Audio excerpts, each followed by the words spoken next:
നമസ്കാരം. പ്രധാന വാർത്തകൾ. അങ്കണവാടിയിൽ നിന്ന് കുഞ്ഞിന് ഗുരുതര പരിക്കേറ്റ സംഭവം. ജീവനക്കാരെ സസ്പെൻഡ് ചെയ്തു. അങ്കണവാടിയിൽ വീണതിനെ തുടർന്ന് 3.5 വയസ്സുകാരിക്ക് ഗുരുതര പരിക്കേറ്റ സംഭവത്തിൽ അങ്കണവാടി അധ്യാപികയെയും ഹെൽപ്പറെയും സസ്പെൻഡ് ചെയ്തു. മാറനല്ലൂർ 8-ാം വാർഡ് അങ്കണവാടി അധ്യാപിക ശുഭലക്ഷ്മിയെയും അങ്കണവാടി ഹെൽപ്പർ ലതയുമാണ് സസ്പെൻഡ് ചെയ്തിരിക്കുന്നത്. മാറനല്ലൂർ സ്വദേശികളായ രതീഷ്, സിന്ധു ദമ്പതികളുടെ മകൾ വൈഗയ്ക്കാണ് അങ്കണവാടിയിൽ വീണതിനെ തുടർന്ന് ഗുരുതര പരിക്കേറ്റത്. തിരുവനന്തപുരം SIT ആശുപത്രിയിൽ ചികിത്സയിലാണ് കുട്ടി. കയർ കുരുങ്ങി യുവാവിന്റെ മരണം. മനഃപൂർവ്വമല്ലാത്ത നരഹത്യയ്ക്ക് കേസ്. പത്തനംതിട്ട തിരുവല്ലയിൽ കഴുത്തിൽ കയർ കുരുങ്ങി യുവാവ് മരിച്ച സംഭവത്തിൽ മനഃപൂർവ്വമല്ലാത്ത നരഹത്യയ്ക്ക് കേസെടുത്ത പോലീസ്.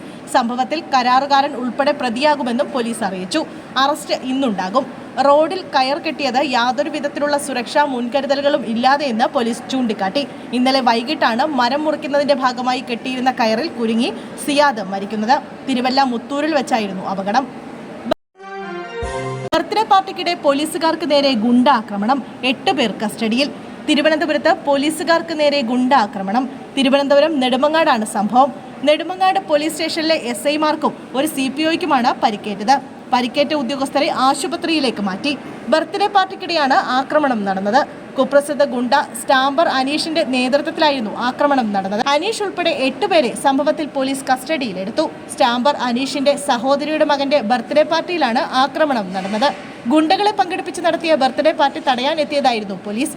രഹസ്യ വിവരം ലഭിച്ചതിനെ തുടർന്ന് പോലീസ് സംഭവസ്ഥലത്തെത്തി. പോലീസ് എത്തുമ്പോൾ 20ഓളം ഗുണ്ടകൾ സ്ഥലത്തുണ്ടായിരുന്നു. ഇത് തടയാൻ ശ്രമിക്കുന്നതിനിടെയാണ് ആക്രമണമുണ്ടായത്. വ്യാപാരിയുടെ വീട്ടിൽ വൻ കവർച്ച. 1 കോടി രൂപയും 300 പവനും കൊണ്ടുപോയി കള്ളൻ. കണ്ണൂർ വളപട്ടണത്ത് വ്യാപാരിയുടെ വീട്ടിൽ വൻ കവർച്ച.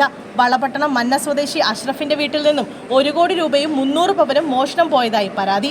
അഷ്റഫും കുടുംബവും യാത്ര പോയിരുന്ന സമയത്ത് വീട്ടിൽ കവർച്ച നടന്നത്. ഈ സമയം വീട്ടിൽ ആരും ഉണ്ടായിരുന്നില്ല. പോലീസ് സ്ഥലത്തെത്തി അന്വേഷണം ആരംഭിച്ചു. ചന്ദനമരം മോഷണം പോയതിൽ തർക്കം. വാച്ചറെ മർദ്ദിച്ച് ഉദ്യോഗസ്ഥർ. ഇടുക്കി മറയൂരിൽ താൽക്കാലിക വനം വാച്ചറെ വനം വകുപ്പ് ഉദ്യോഗസ്ഥർ മർദ്ദിച്ചതായി പരാതി. ചന്ദനമരം മോഷണം പോയതിനെ തുടർന്നുള്ള തർക്കമാണ് മർദ്ദനത്തിന് വഴിവെച്ചത്. ചെവിക്കും വയറിനും പരിക്കേറ്റ മാരിയപ്പൻ ചികിത്സയിലാണ്. അതേസമയം മാരിയപ്പനെ ജോലിയിൽ നിന്നും പിരിച്ചുവിട്ടതിന്റെ വൈരാഗ്യത്തിലാണ് ഇത്തരം ആരോപണം ഉന്നയിക്കുന്നത് എന്ന് DFO പറഞ്ഞു.